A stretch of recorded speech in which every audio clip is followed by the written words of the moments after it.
quickly revise this. Last time we have seen the development of derivatives of the paramesonephric and mesonephric in male and female. So this figure is very nicely demonstrating. So here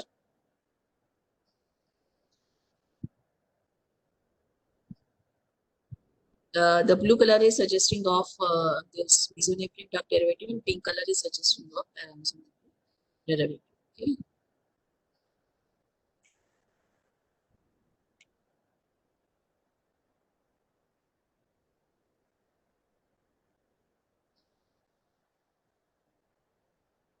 Just a minute.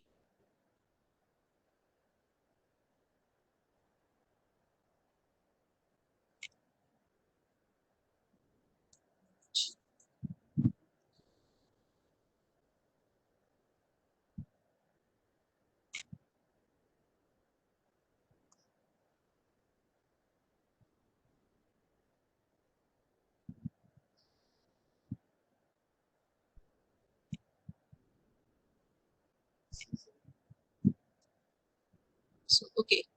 So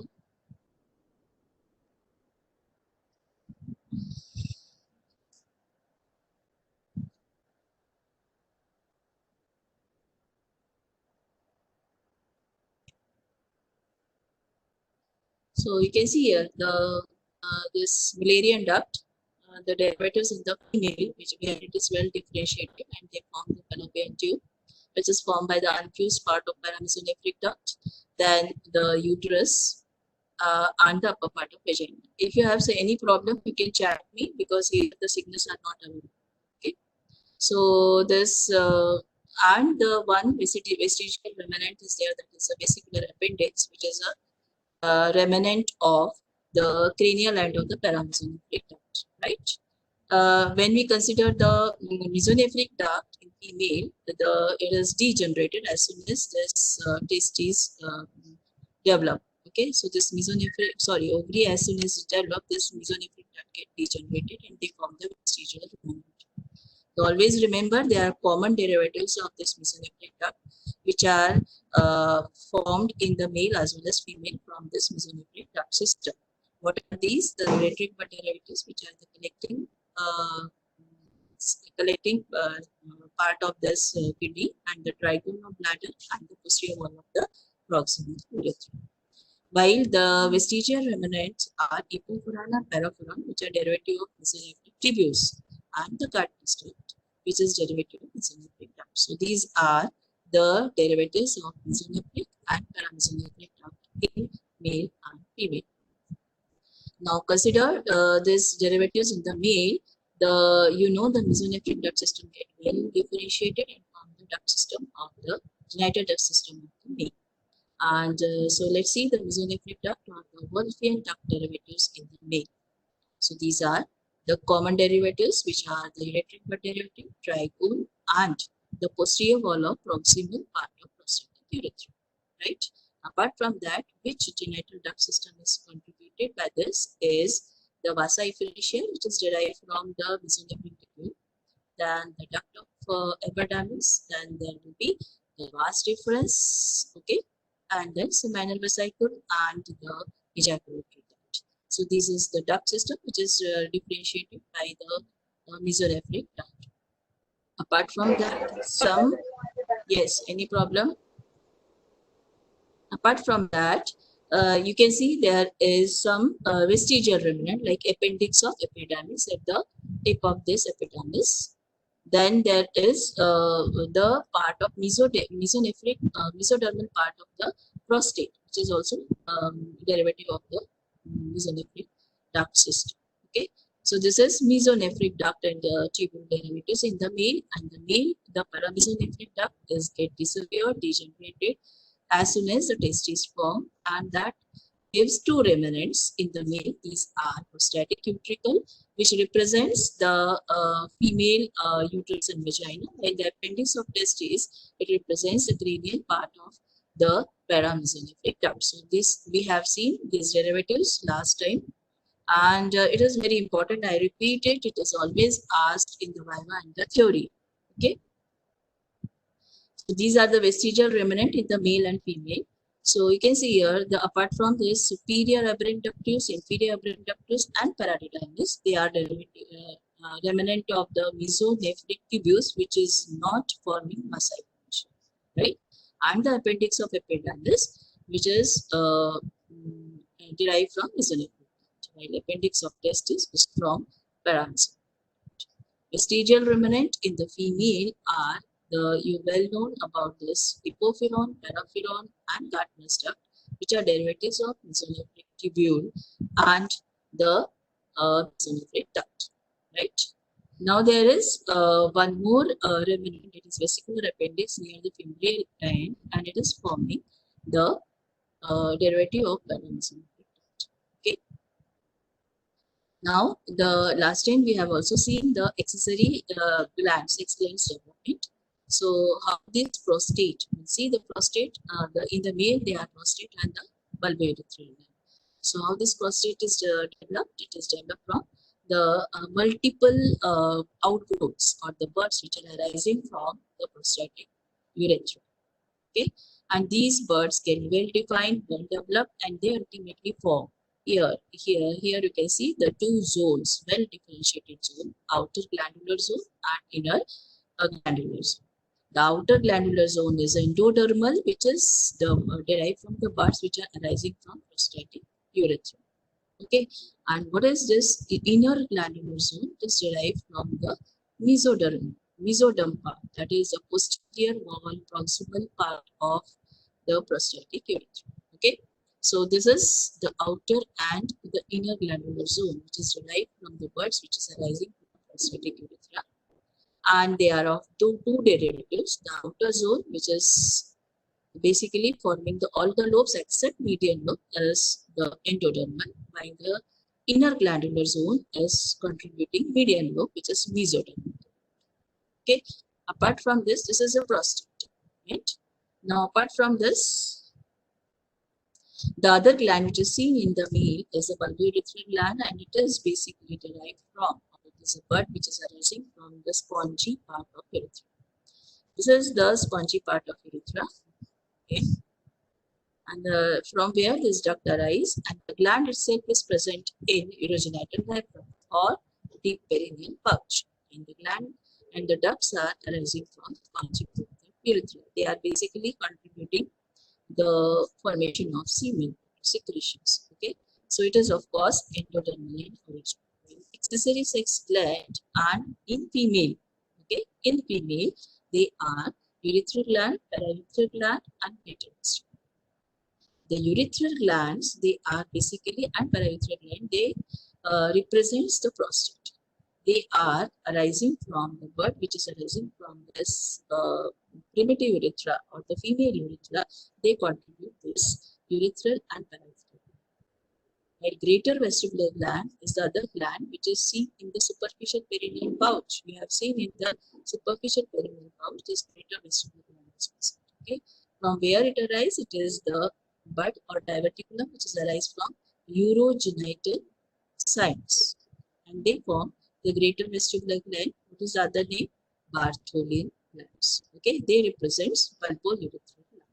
So these are the glands, accessory sex glands, which are developed in the male and female. So till this part we have seen last time. So now today we'll see the today's lecture, and this is basically the development of external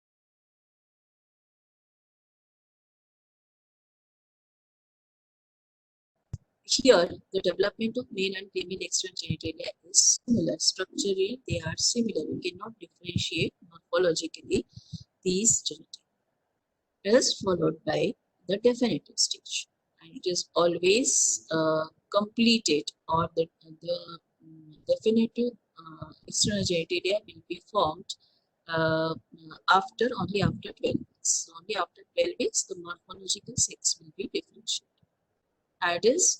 It happens under the influence of the hormones. Okay, so if there is a androgen secretion, they will lead to the development of male external genitalia. If there is estrogen secretion, they lead to the female external genitalia. We have seen in the gonadal development. So let's start with the indifferent stage.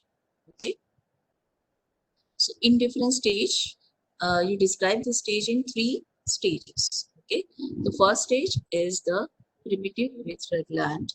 Second is genital tubercle, and third is right and left genital swelling. Okay,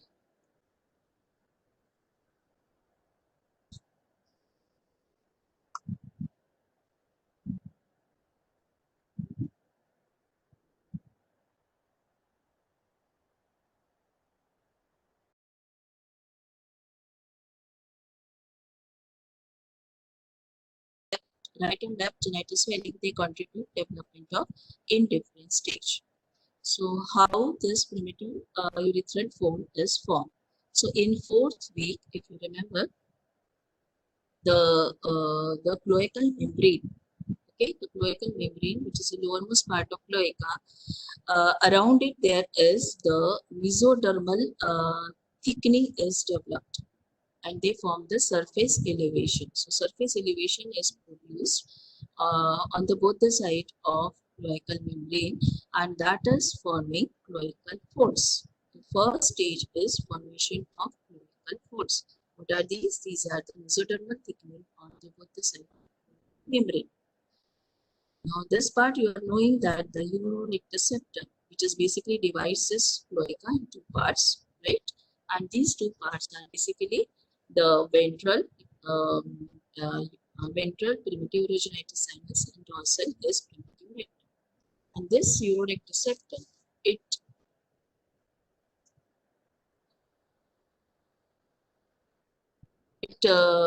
grows downward and it reaches the cloacal membrane.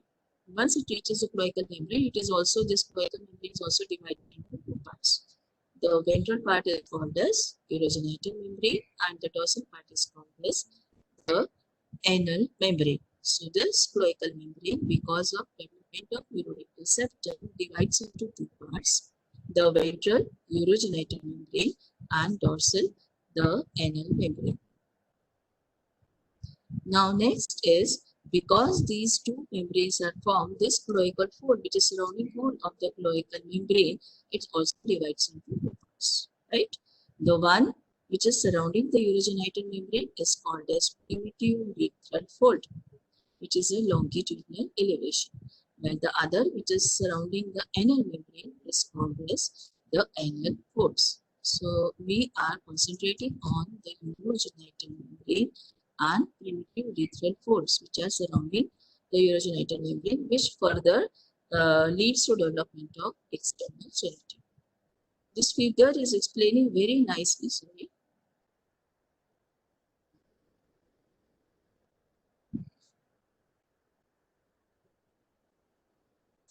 Okay, and erase it. So this is basically the urogen. This is a cloaca, and here there is formation of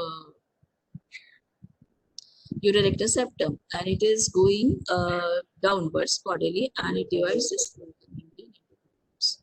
Anteriorly, the urogenital membrane, and the posteriorly, the anal membrane. Okay, so this is a cloacal membrane. These are 2 cloacal folds, and now there is development of urorectal septum somewhere here.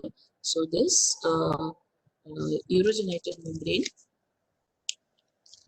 is divides into this ventrally there is urogenital membrane, and dorsally there is anal membrane. So the 2 folds are formed. This is the fold which is surrounding urogenital membrane is primitive urethral fold, and which is surrounding anal membrane is anal fold.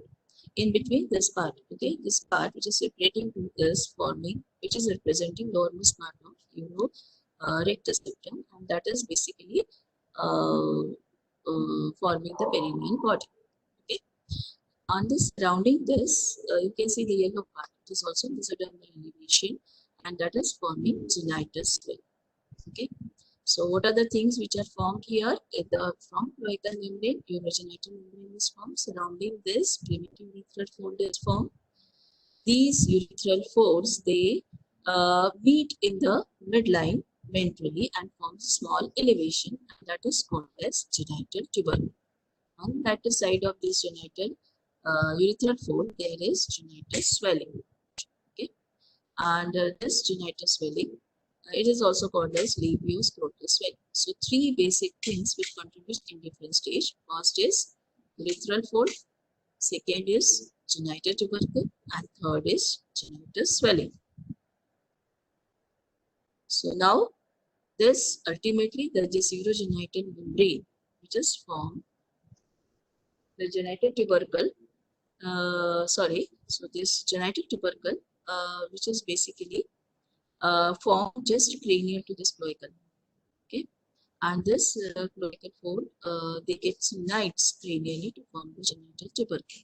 It is situated in the midline between the urogenital membrane and lower part of anteabdominal wall. This is genital tubercle. So we have seen first primitive urethral fold, second is genital tubercle. What is the third thing? That is genital swelling. These are right and left swelling. They are also called as labioscrotal swelling. They are present on each side of the primitive urethral fold. They are again mesodermal in origin. So three things you can appreciate very well in this in different stage. The urogenital membrane surrounded by primitive urethral fold, cranially median swelling, that is a genital tubercle, and on the both the side of this urethral fold is genital swelling. So what is the relation? By the end of 7th week, there is this urogenital membrane is related to, on each side, the medially the primitive urethral fold, laterally the genital swelling, and anteriorly the genital tubercle. Okay, so this is an indifferent stage where morphological sex cannot be differentiated. So till now, we have seen the indifferent stage of external genitalia, which is derived by three stages. First, the primitive urethral fold, second, genital tubercle, and third is genital swelling. Okay. After formation of this indifferent stage, there will be formation of definitive stage. So first we see the definitive stage, which is formed by development of male external genitalia. So, this male external genitalia are only formed under influence of androgen hormones. So, when the male gonads developed, okay, that is the fetal testes develop, they differentiate Leydig cells to secrete testosterone and dihydrotestosterone, and they will lead to formation of male external genitalia. Okay, so what happens here after formation of indifferent stage? The three stages will contribute the formation of male external genitalia. The first is development of penile urethral penis, the development of prepuce or the foreskin of the penis, and third is development of scrotum. The first stage is most important. It's slightly complicated. You have to understand. For this understanding purpose, I divide into different headings. Okay, so how it develops, the spinal urethra and the penis is derived from the different stages. Stepwise, we have seen the first uh, is the formation of phallus or primitive phallus. What is phallus? So you know this genital tubercle which is present in the median plane, small elevation. Now it start elongating and it forms a phallus. Okay, and it is basically mesodermal, but it is invested outside by the ectoderm. Okay, so this is a having core of mesoderm surrounded by ectoderm, and this is derived from phallus is derived from elongation of genital tubercle. Now first phallus is formed. Now what next is the primitive urethral groove. So what is primitive urethral groove? So you know the urogenital membrane. If you remember the cloacal membrane in the hindgut development, it is bilaminar layer. Okay, bilaminar. The inner layer is endodermal and outer layer is ectodermal. Right. So this ectodermal layer, that is of this urogenital membrane, get depressed, shows the depression at the undersurface of phallus. Okay. So this ectodermal urogenital membrane, which is on the surface, uh, this form the primitive urethral groove, and which is appear on the surface, that is at the lower part of the lower surface of the phallus. Okay. So first there is phallus formation, second will be the primitive urethral groove formation by what? The ectodermal surface of urogenital membrane. The third is surrounding primitive urethral groove जो है, that surrounding primitive urethral folds, they are also extending on the both the side of the groove on the undersurface of phallus. Okay, so undersurface of phallus, there is the first extension of primitive urethral groove. The second will be extension of surrounding primitive urethral groove, primitive urethral folds. Okay, and now what happens? Now there will be, the spongy urethra is derived from what? It is by phallic part of urogenital sinus. So how it included here? The endoderm of this phallic part of urogenital sinus, it is now gets proliferated, and again it extend on the phallus just above the groove. Okay, just above the groove, this urethral plate, solid urethral plate, which is derived from phallic part of urogenital sinus, it extend just above the primitive urethral groove. So it is difficult to understand. Let's see in the figure. So here it is the figure. You can see here this is the coronal section of the phallus. So it is elongated genital tubercle. We have done the coronal section. Okay. So here you can see the first there is formation of primitive urethral groove. Okay, this is a primitive urethral groove which is derived from ectoderm. Now on the both the side, there is the folds are also formed, which are also extending in the phallus, and these are primitive urethral folds. Now what happens next? There is extension of phallic part of urogenital sinus, and that is extend just above this groove as a solid urethral plate. Till that part we have seen. Now what is the next? Next part is the canalization of this urethral plate. Okay, so this solid urethral plate now gets canalized, and this form the endodermal tube, which is extending on the phallic part of the external genital. Okay, so this forms the canalized endodermal tube just above the primitive urethral groove. Now this gets closely attached with this urogenital membrane or urethral groove. Okay, so this by this urogenital membrane, just like a cloacal membrane, is bilaminar. This last figure you can see here, there is two colors, pink and blue. They are suggesting of endoderm and the ectoderm. So this is urogenital membrane. Okay, so this is urogenital membrane which is forming the inner ectodermal, outer ectodermal and inner endodermal layer. It is a bilaminar urogenital membrane. Okay, now this bilaminar urogenital membrane, after formation of canalization of this tube, gets ruptured. So you can see here, this is the urogenital membrane. Okay, this is the urogenital membrane. It gets ruptured, and here there is a no membrane as such. So this endodermal tube becomes open, okay, and it forms a deep groove. Okay, so it is a deep groove which is contributed by phallic part of the urogenital sinus, and this is endodermal, and this is now called as the definitive urethral groove. Okay, now this is called as definitive urethral groove. So first there is a primitive groove which is endodermal. Then there is a urethral plate formation which is derived from phallic part, that is endodermal. This is primitive groove is ectodermal. The urethral plate is endodermal.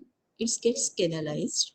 Then there is a disappearance of or the rupture of this urogenital membrane. So deep groove is formed, which is basically endodermal, which is formed by phallic part, and this is now called as definitive urethral groove. Okay.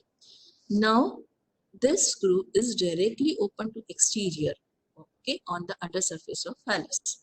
It has to be closed. How it will be closed? By the surrounding primitive urethral folds. So these primitive urethral folds, now formation of definitive urethral groove, they are also called as definitive urethral fold.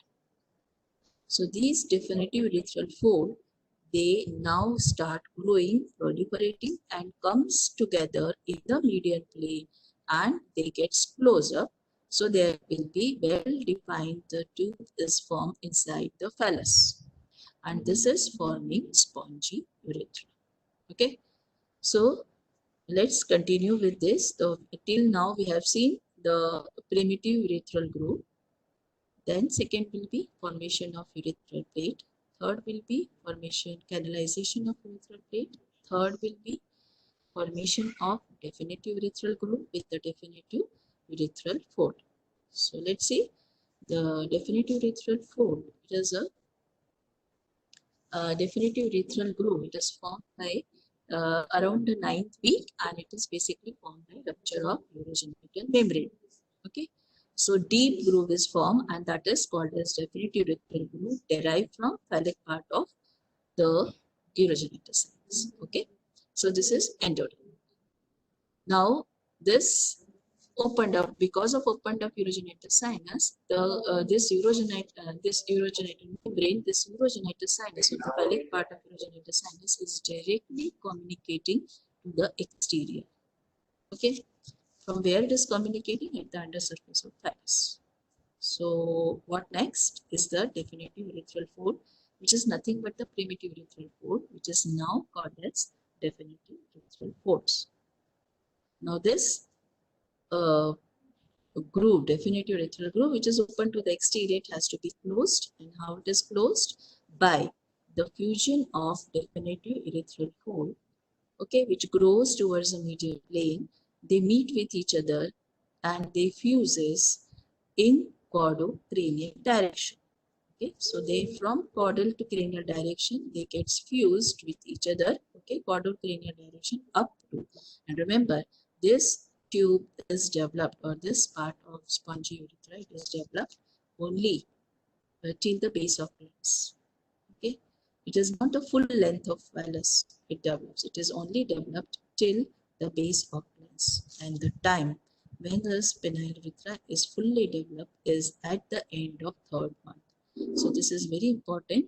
The external morphologically differentiated external genitalia will be appreciated by the end of third month. Okay. So once this penile urethra is formed, so this is the rupture of this urogenital membrane. So there will be a definitive urethral groove and folds. They start fusing with each other. Okay, and they fuse from the craniocaudal direction till the base of glans. And here is the opening of this spongy urethra.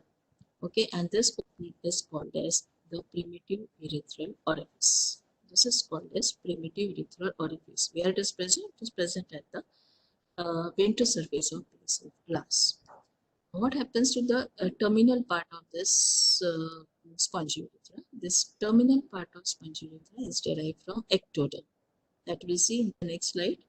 So, because of fusion of this, the definite urethral fold, surrounding ectoderm is also fusing in the midline, and they ultimately form the median raphe, which is now here it is called as penile raphe. Okay? So it is called as penile raphe. So this is about the formation of spongy urethra, which is derived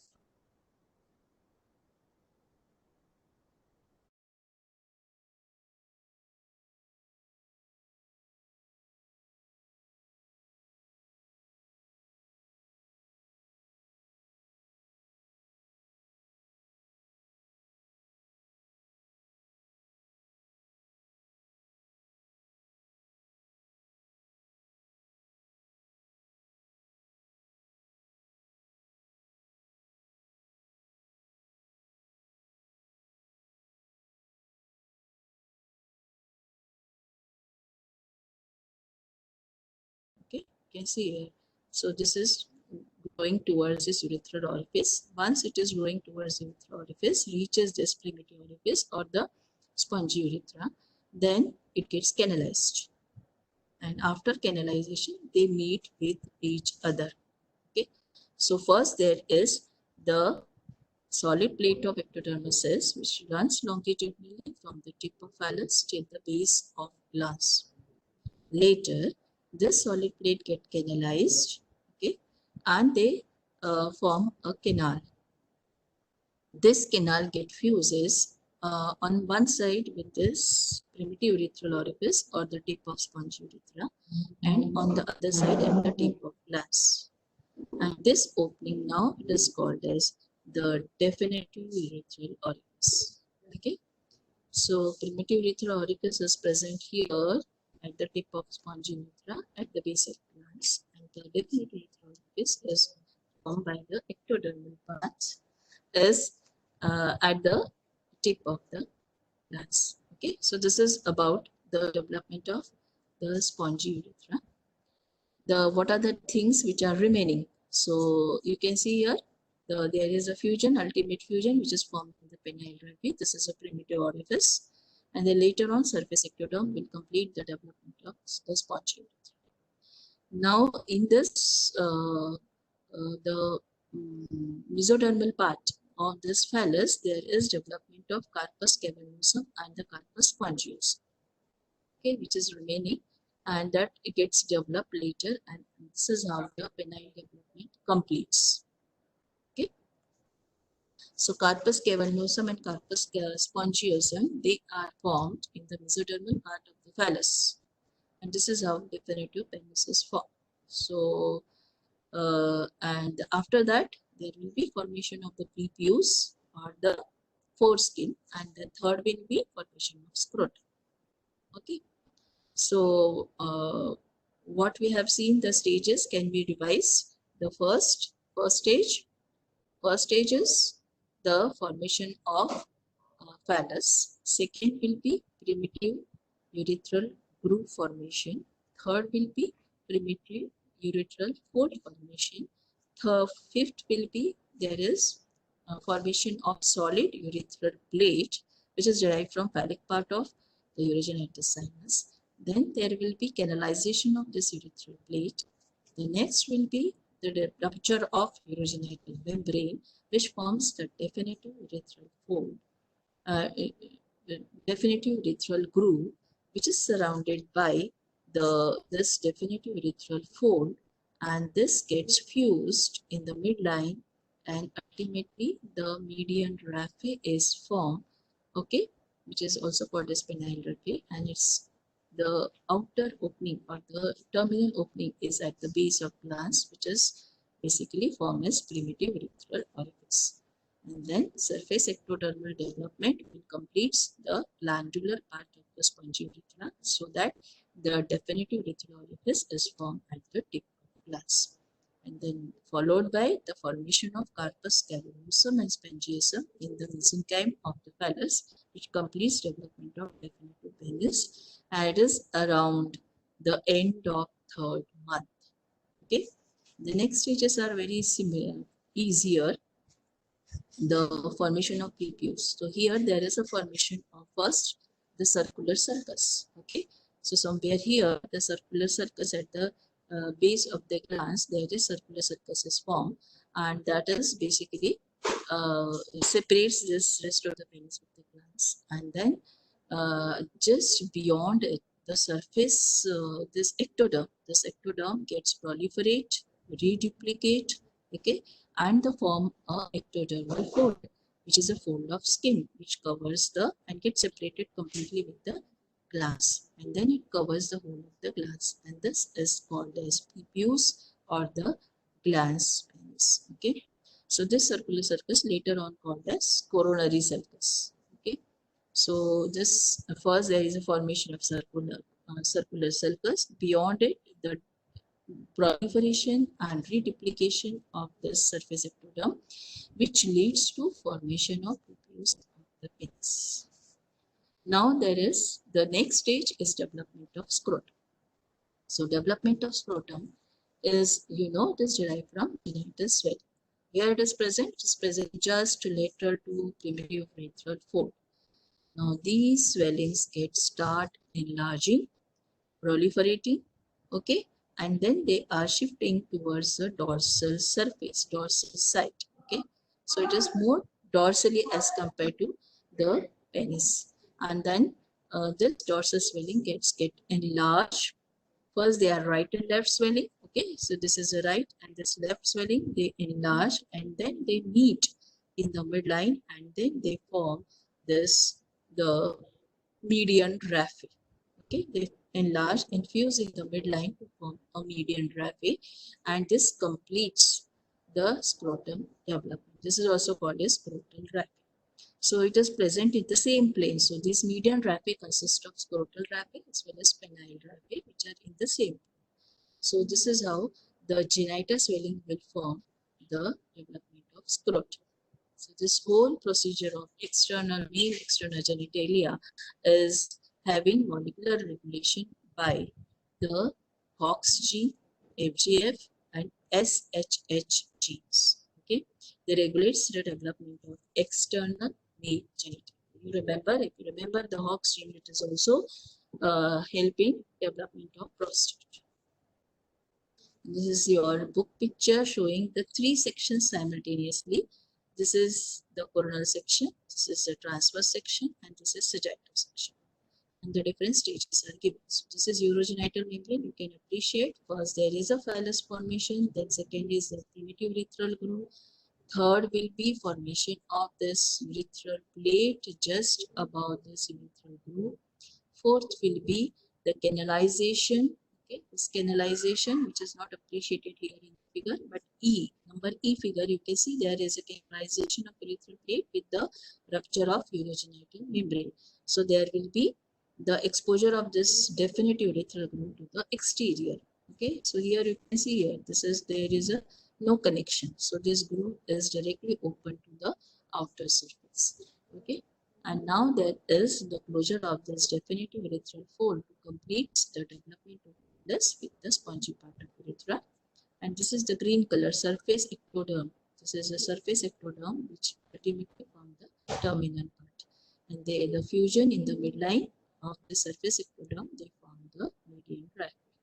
So this is the development of male external genitalia. And here you will see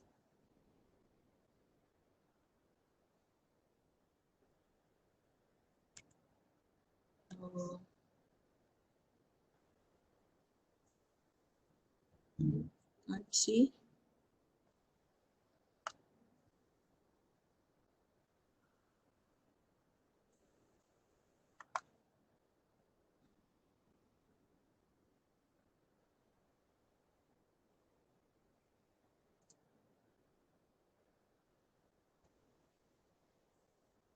So it's okay. Let's move to the female external genitalia. So female external genitalia is very simple, very easy, not so complicated. So only you have to remember the sources of development.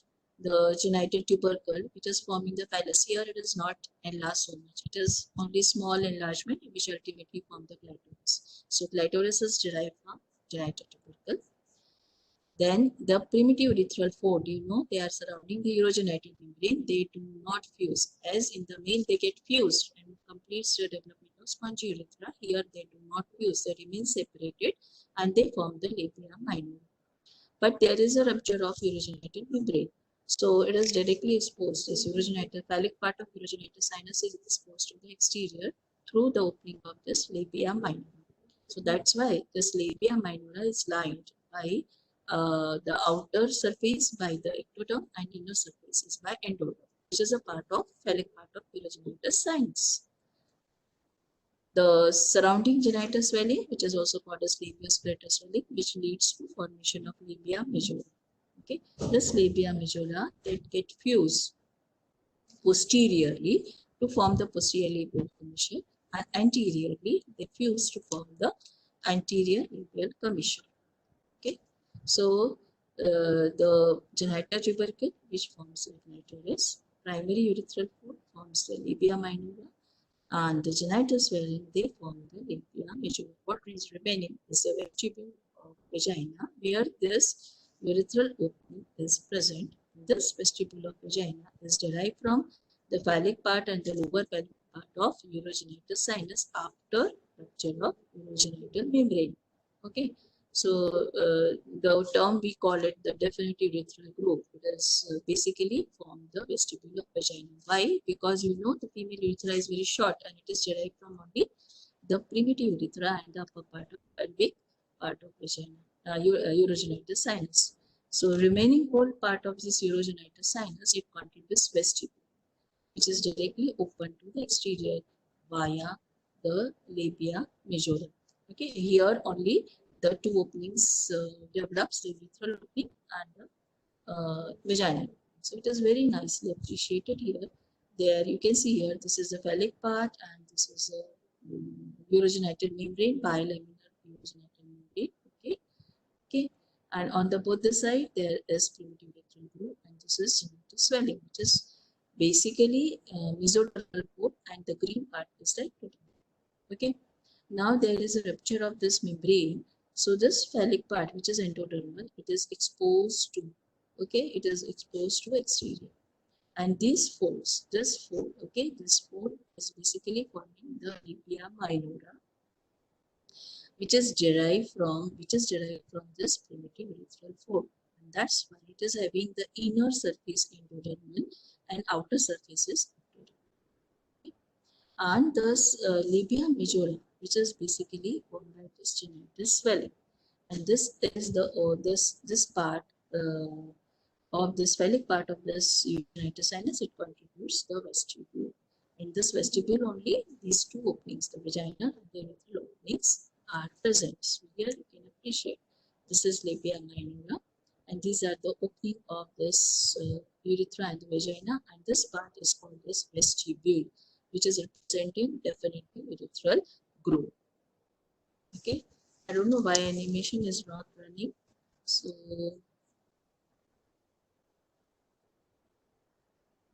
can't play this animation.